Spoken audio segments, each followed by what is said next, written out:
Okay, so you've got this amazing idea, right? A new app, a new business, you're ready to go. But wait, what's the big question?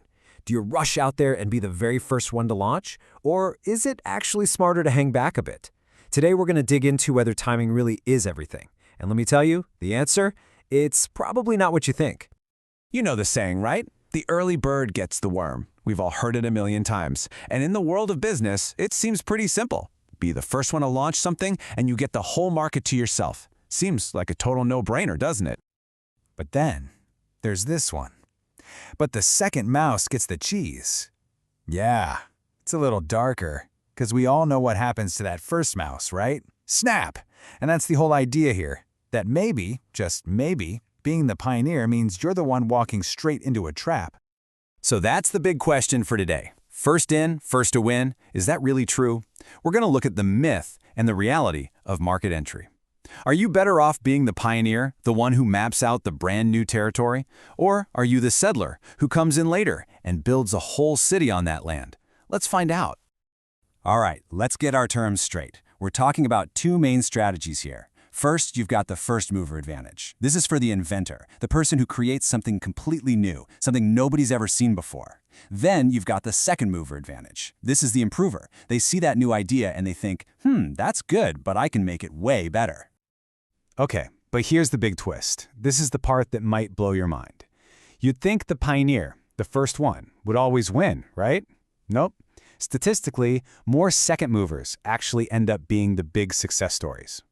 So, how on earth does that happen? Let's get into it. Okay, first things first. Let's not count the pioneers out just yet. We've got to give them their due. So let's open up the first mover playbook. We're going to look at the pros and the cons, the huge advantages, and the kind of scary risks of being the very first one out of the gate. And look, let's be real. Being first can lead to some absolutely massive success. Think about it. Coca-Cola didn't just join the cola market, they literally invented it. Same with eBay and online auctions. And then you have brands like Kleenex. They were so first, so dominant, that their brand name is the product now. We don't say, pass me a facial tissue, right? That's the kind of power we're talking about. So what are the actual perks of being the first one there? Well, for one, you get to make that all-important first impression. You build brand recognition when there's literally no one else to compete with. You can also lock down the best suppliers before anyone else even knows they exist. But the big one, the really big one, is creating high switching costs. Just think about it. Once you and all your friends are on TikTok, how hard is it to get everyone to move to a new video app? Even if it's a little bit better. It's a huge pain, right? That pain, that's a switching cost. But yeah, it's definitely not all sunshine and rainbows. Being the pioneer is tough. You have to spend a ton of money and energy just, educating people. You have to convince them they even need your new thing in the first place.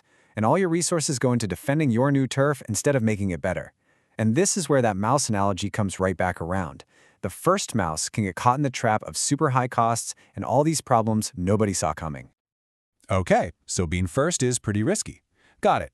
Now let's completely flip the script. Let's look at the fast followers. How do these companies come from behind and somehow end up winning the whole race?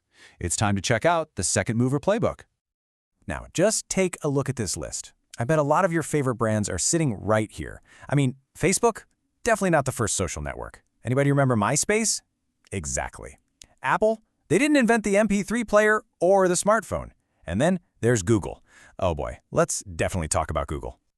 11. Just 11. Let that number hang in the air for a second. What in the world could the number 11 have to do with one of the most successful companies on the planet? That's right. Google was the 11th search engine to hit the market. There were 10 others before it. I'm talking about Ask Jeeves, Lycos, all these old school names. But Google did something brilliant. They just watched. They learned from everyone else's mistakes. They built a way better product, and they just took over the whole world. I mean, the word Google is literally a verb now. That's winning. So this is the second mover's secret weapon. It's genius, really. They just sit back and let the pioneer spend all their cash and all their time educating the market. Then, once everyone knows what the product is, the second mover can just waltz in, point out all the flaws in the original, and pour all of their resources into one single thing, making a better, cooler version. So you're probably asking, which one is right for me, first mover or second mover? Well, before you can even think about that, you got to make sure you're even ready to get in the race. So let's run through a quick entrepreneur's checklist. These are the things you absolutely have to have figured out before you even think about timing. Okay, this might be the single most important question you will ever ask yourself as an entrepreneur. Is your idea a real opportunity? See, an idea is just a thought. Anyone can have an idea. But an opportunity? That's an idea that has the real potential to become a successful business. So how can you tell the difference? Well, here's a super simple way to test it out: the 3 M's framework. First M is market. It's awesome that you and your best friends love your idea, but is there a big enough group of other people who will actually pay money for it? Second M is margin. Super simple. Can you sell it for more than it costs you to make it? If it costs you $5 to make and you can only sell it for $4, you don't have a business, you have a hobby. And the third M is mission. Why are you doing this? Is it going to make the world a little bit better? Does it solve a real problem for people? Now, when you're just starting out, you're probably not going to be rolling in cash, and that's totally okay. That's where this awesome concept called bootstrapping comes in. And listen, this isn't about being broke, it's about being smart and resourceful. Can you learn to build a basic website yourself instead of paying thousands for one? Can you use social media to get the word out for free? That kind of hustle, that creativity, that's exactly what investors look for down the road. And of course, don't forget about your team. This is so important. And that team starts with you. You have to ask yourself, are you really ready for this? Because being an entrepreneur isn't a 9-to-5 job. It is a lifestyle. You and your team, you got to be all in with the right skills and honestly, the grit to push through when things get really, really tough.